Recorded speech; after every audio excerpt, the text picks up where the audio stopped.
Anyway, boom. Anyway. That's a little tiller move. Hey, Doug, is this really you? Yeah, it's me. Doug Stanhope, everyone. There he is. Guys? Doug, what's up, man? What time is it? Are you in L.A.? No, I'm in Bisbee, Arizona. It's 5 in the morning. Oh, okay, yeah. I was trying to figure out why you would call this early. What are you doing in Bisbee? That's where I live. You live in Arizona? Yeah, it's a little town down by the Mexican border. Doug has nigger qualities. He really wants to just drop off the earth. But he has to get famous enough for anybody to care. Doug is one of those guys like me who wants to quit, but he can't quit till he gets quittable. Yeah, we got Patrice O'Neal in studio, Doug. You're one of those guys that just kind of moved to Arizona and bought a house for like a mansion for $20? Yeah, basically, and it's right by the border, so when shit gets weird and FEMA starts putting people in camps for real, I can go the other way. And he could leave and go to Mexico. Jump the border south and, high-five the guys coming over for jobs. Joe Rogan's told some pretty wild stories about you, man. You guys have always been so cool to me. I keep getting emails out the ass. Go on O&A. They're big fans and blah, blah, blah. And I'm never in New York, so... So you said, what the hell, I'll call today? Well, no, I've been, clean and sober for, 3 weeks. Get the fuck out of here, really. Is that just something on purpose? You're going to pursue this, or...? Just to see what it was like, and then today I go, fuck this, and I ate a bunch of mushrooms, started drinking wine, smoking cigarettes again, and so now I'm still up. I get a Xanax trying to knock me out, and I'm sitting on MySpace like a fucking faggot in the middle of the night looking for friends. Doug is just like us. God damn, yeah. He's a comedian that's just like you. Someone emails me and says, hey, if you're still awake, call Opie and Anthony. Here's their number. And I go, I'm not going to be awake in an hour. And here I am, chugging down to the wine, still awake. And I go, fuck, I'll call Opie and Anthony. So you're on the tail end of just being up all night. Yeah. You must get some good mushrooms in Arizona, huh? The Indians know where to get them? Yeah, I get a good stash. I've just been picking at them little by little all day. I didn't go full tits out. What made you go on the wagon, though, in the first place? I binge on the road. Yeah. To the point where my fucking hands shake like Parkinson's disease. Like I actually think about faking Parkinson's so I don't have to admit I'm a reckless alcoholic.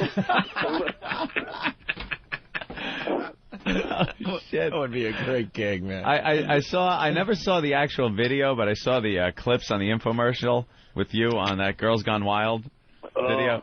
You look like you're completely tanked on that whole thing. How could you not be? That guy's such a douchebag. It's so not fun. For all the fun it looks like it should be, that guy sucked every ounce of fun out of just, naked. The guy that runs it, right? What's his name? Joe Francis. He's such a douchebag. He's such a egomaniacal. I don't want to say date rapist because he would sue me for that because that is defamation. But I mean, he fits all the profile of it. He's just He comes off like a real creep, like just a scary, creepy guy. He's the worst person I've ever met, and I've been with some shitty fucking people in my life. What's it like? Like it comes off like the chicks are all into it, and everything's like fun, like you said, like fun and everything. But isn't there a lot of like coercion going on with these girls? And well, with him, if he's there, there's a coercion of a different sense. He doesn't give a shit about the business. He's there for his own personal amusement, just getting laid. Just horribly degrading. Like everything you would think a porn magnet is, he's that guy. Yeah. Like just really seedy. But I mean, the chicks that are all into it are the dumbest fucking chicks in the world. Yeah, so of that's course. Not even amusing. I'm 38 years old, so that whole giggly. I can't believe I'm going to show you this. I don't want to. Oh my God! I'm not trying to fucking talk you out of a hand job on prom night. Show your tits and get off the bus. It is what it is. That's the one thing you get older is that the anticipation of titties is gone after you turn 30. It's just like, come on, pull your tits out. You don't understand. Yeah, well, I mean, this coy shit is dead. Yeah, tits are always nice to look at, but I'm not going to fight for them. Yeah. I don't have no muscles no more. You don't have no muscles after you get 35. Like you go to pull a titty out. She's like, no. You be like, okay. All right, bitch. No means no in my world now, bitch. Isn't it?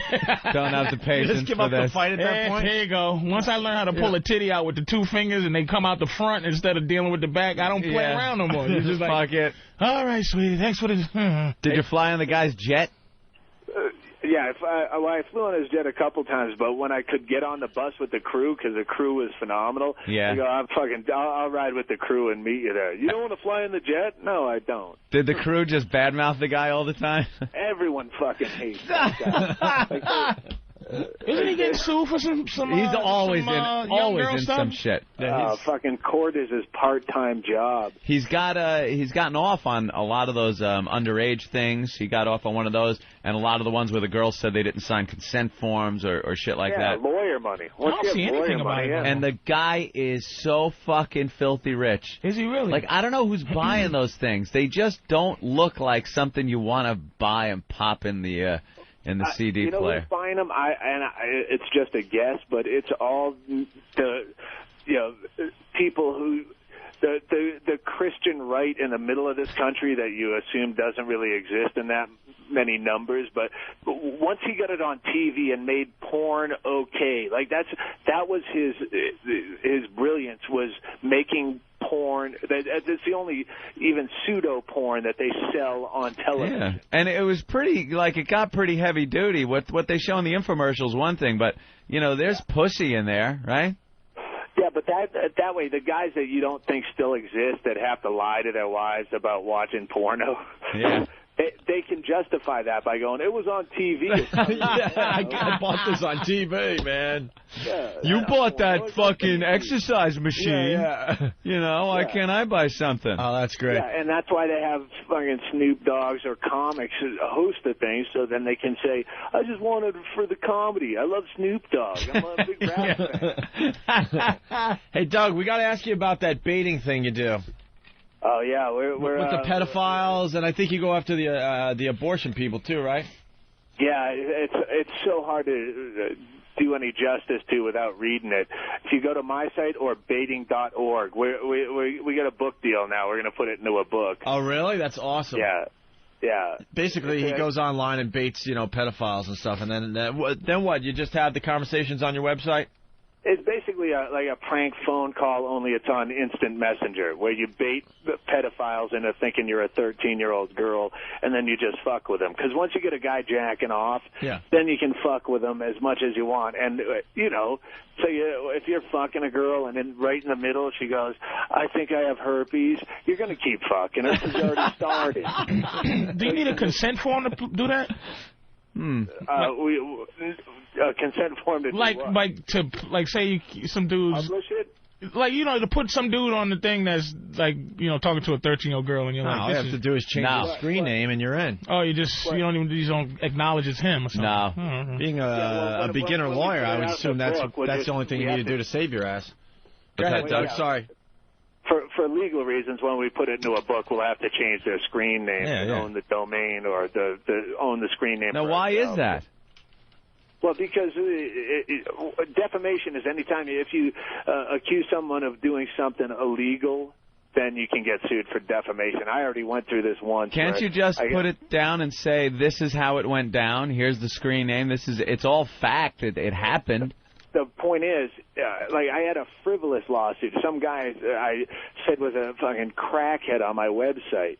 The way you'd say, yeah, you're a fucking crackhead, shut up. But because I said crackhead, that insinuates he's doing something illegal, where he sued me for, a fucking $250,000. And it got thrown out because it was frivolous, but it cost me $10,000 in legal fees to get it thrown out.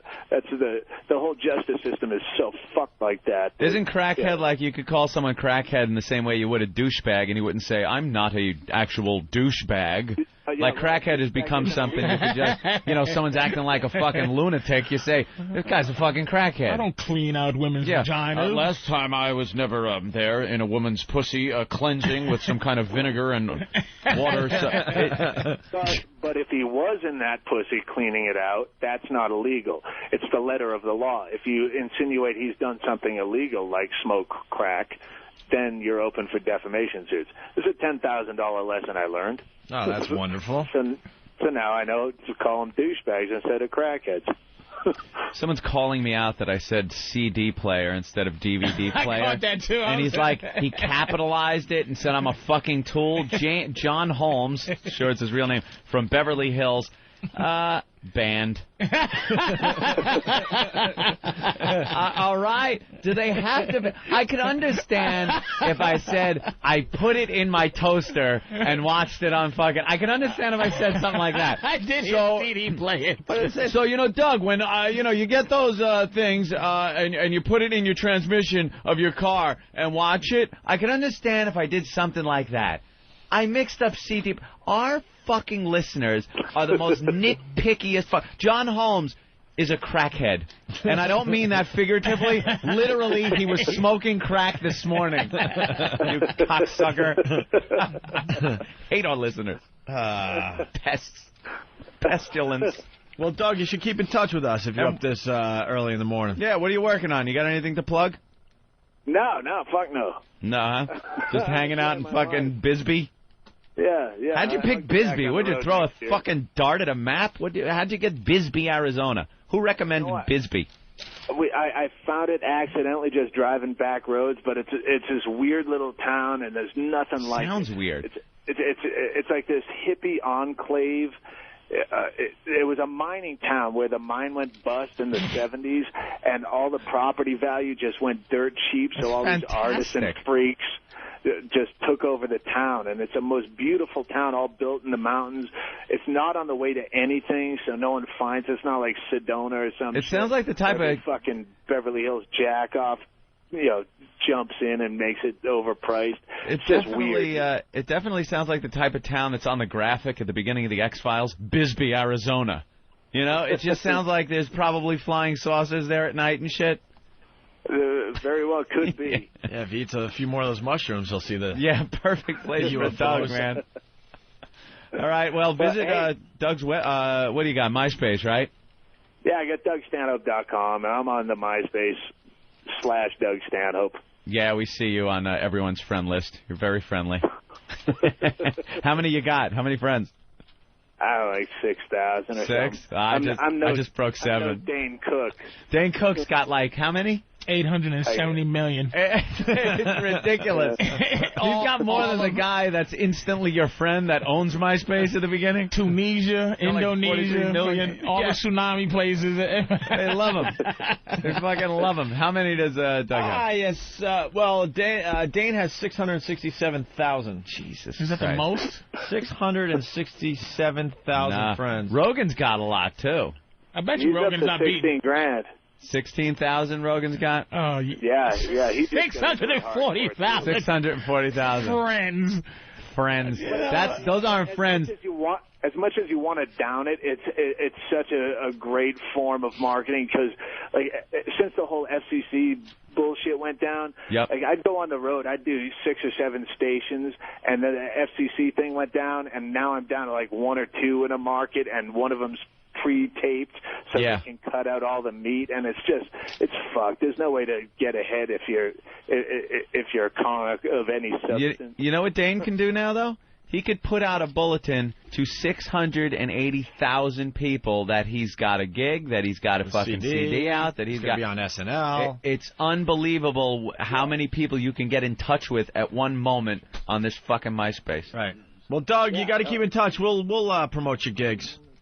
Oh, cool. Thanks, man. If I ever get to that fucking horrible, horrible city, I'll come by and sit in. You know something? And if we ever come to Bisbee. You know something? We're reaching a lot of people now with this satellite radio, so. Oh, I know. And you can say whatever the fuck you want.